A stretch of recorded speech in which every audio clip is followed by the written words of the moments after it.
How's it going, everybody? This is going to be a video for you new players or possibly returning players talking about the ISO 8 system. Since I started this new account, a lot of new players have joined. I'm getting a lot of questions about how to navigate the ISO 8 system so they don't waste the resources. Well, this is going to be the video for you. And if you do like this video, please make sure you leave it a like, share it with your friends, and subscribe to the channel. It greatly helps the channel grow and helps me personally. I thank you for that effort. Alright, so when you hit level 55 on your account, you're going to head on into your campaigns. It's actually going to prompt you to do this. And you're going to have unlocked the ISO 8 campaign. You're going to have to scroll over here, head on in there, and you can see it's a 2-chapter campaign right beside me over here. And you need to be using global characters. Just underneath the Scientist Supreme requires only global characters. Luckily, this is a super easy campaign. As you can see, the hardest enemies here are going to be around 18,000 power. If you hit level 55, you put gear tier on characters. They don't even need to be near 18,000. The new stats on new characters or just the reworked characters you have advantage of now, we'll walk through this. It's not meant to be a skill check or a strategy check. This is literally just a get in there, auto your way through it so you can start playing with the system. But you're not going to play with the system through this campaign. Now, we're definitely going to be farming this campaign at points, but we're not going to be equipping anything through this. No, instead, we got to head back on out to our roster screen. The roster, if you don't know, right above me, underneath the Venom there, we're going to click that. And then this is our roster. I know you're familiar with this. If you're not familiar with where the ISO interface part of this is, say right above me at Iron Fist World War II, you can see the shards he has. He has 124 shards out of 130, and below that, it shows the ISO class he is, which is Healer, and he's level 4, indicated by each yellow mark. Well, let's go in on a character that is completely new and has no ISO, maybe one that I'll do in the future. Oh, this is going to be tough. Let's go for Jubilee. Yes, a legendary character. So the ISO 8 interface is going to be located all the way to the right of the screen. You can see it literally says ISO 8 and it's all blank, so you want to click that. And this is your ISO 8 interface. This is where we're basically going to be taking care of everything. So as you can see on the right side, she does have access to 5 plus signs. These are called your crystals. This is where you're inputting crystals at, okay? So I will go ahead. I will input the crystal on the far west node. This is going to be your armor. Then northwest will be your resist. Your northmost crystal will be your health. Your northeast will be focus. And your east is going to be damaged. Right? That's a weird way to say it. Just around the circle is, I want to tell you which stats are which, because if you are trying to just get stat improvements on your characters, which is not really advisable, but in some cases you might be doing that, or you might be working on a character, you just want to know which crystals to farm first. Damage will be your most important by far, followed by health for 90% of the characters. But once you've applied a crystal into each attribute, it's going to open that middle center. You see how it's highlighted now. You want to click that, and from there, you're going to have access to your 5 different classes. I'm going to give you the TLDR version of this, because otherwise we'll go into it forever. You have Striker. Now, the main part of Striker is that if they hit a vulnerable, we'll talk about vulnerable when we get to Skirmisher, they're basically going to do a bonus attack. They might have effects on their basic. It gives them extra damage overall. It's kind of what you want your single target characters that have interesting basic attacks. You're going to want to make them Strikers. Now, as you level through your ISO selection, they'll get health at level 2, they'll get extra striker benefits at 3, at level 4, they'll get max health and war ready, and that, I want to set focus on that. Level 2 and level 4, those are the same benefits they get for every single class. And then it'll max out at 5 for green. We'll talk a little bit about level 2, 3, 4, and 5 blue after, but that's no longer beginner territory. That's kind of mid-game. Maybe we'll do a different video for that. So that's kind of Striker. Fortifier, very simply, they're going to get a barrier on spawn. They're going to get extra barrier when they take a turn. It just makes them a little bit tankier. You're not really going to lean into Fortifier on many characters, like very, very few. Then you have Healer, so this obviously is going to put out some healing, right? So you get a minor regeneration on the most injured ally. It increases their active healing. Now, just so you know, regeneration does not count as active healing. Active healing is an ability such as Squirrel Girl's special. Heal ally Young Avenger characters for X amount of this character's max health. That is considered active healing, not percentage healing and not regenerations. All right. Skirmisher, let's do Raider first.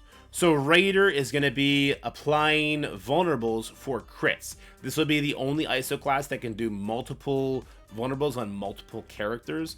So basically, you want to have your characters that hit multiple targets as your raiders, because they could put out more vulnerables, and vulnerables, as we talk about skirmishers, you're going to find are very important. That's what activates strikers. They need to hit into skirmishers. So say a character like Jubilee we have right now. When she ults, she hits absolutely everybody. For every enemy that gets crit, it'll apply 1 vulnerable to them. This ISO class will also increase the chance of crit and the damage of that crit from your characters. So you're going to want to lean into characters that hit multiple targets on multiple abilities. They're going to be kind of highlighted as your raiders. And then Skirmisher. I save this one for last because it's going to be your second, if not your most popular ISO selection, especially if you are unsure of what you want to do on a character. So on primary hits, that is the enemy you're targeting, it's going to apply a vulnerable to that target. Vulnerable does 2 things. It makes the enemy take 10% more damage, so it's a little bit of a defense down, a very minor defense down.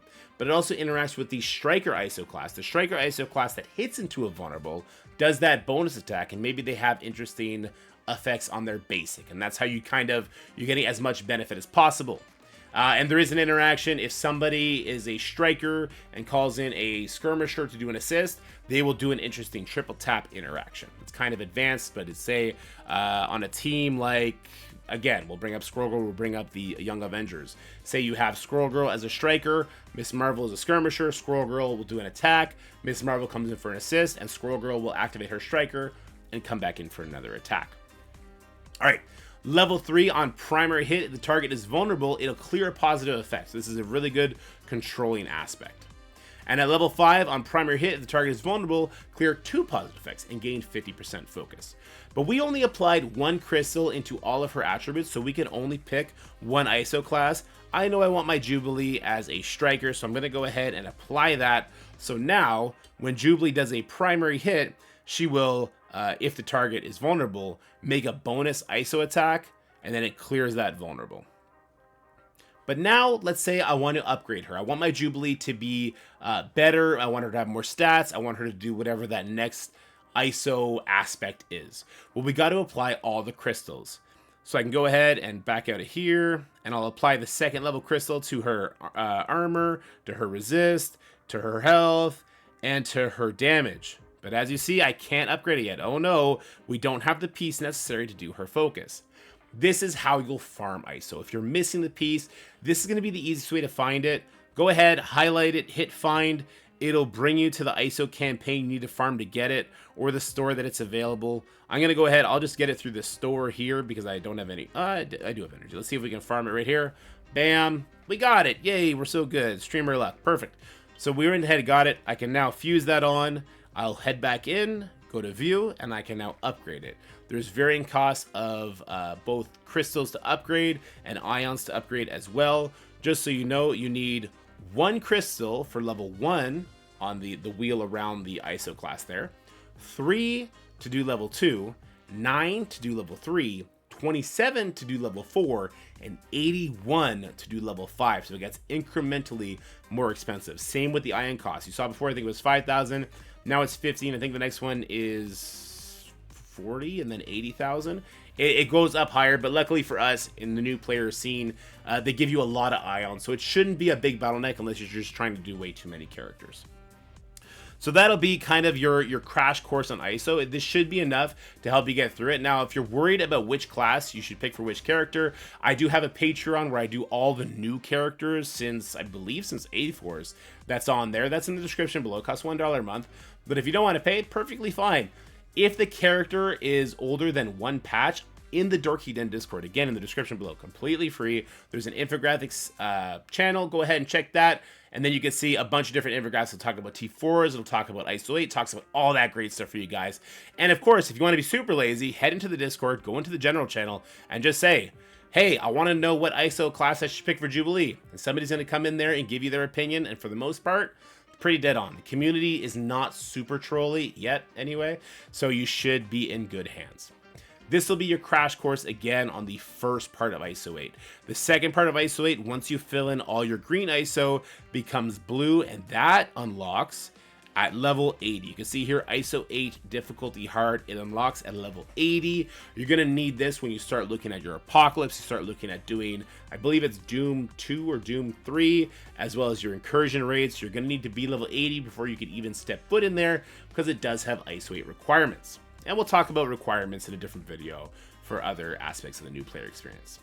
I hope this video found it well. If it did, again, make sure you like it, share it with your friends who are still learning, and subscribe to the channel. It really helps.